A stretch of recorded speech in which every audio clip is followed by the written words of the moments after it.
My feelings for you is now officially signing off. You're free now and don't worry about me. I'm totally okay. Remember that I'm always rooting for you, hoping for your best. Thank you for the lessons, thank you for the experience, and thank you for the memories. Goodbye. Kapag hindi ka na pinapansin ng isang tao, hayaan mo na. Tigilan mo na. Baka kasi yun yung paraan niya para sabihin sa'yo na please, lumayo ka na. Much love and God bless.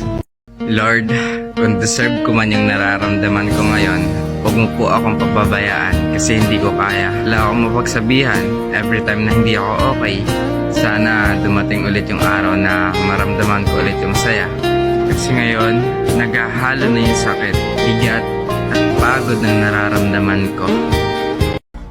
Ang sakit sa feeling na yung paborito mong tao, sinabihan ka ng masakit na salita habang ikaw hindi mo kayang gawin yun sa kanya.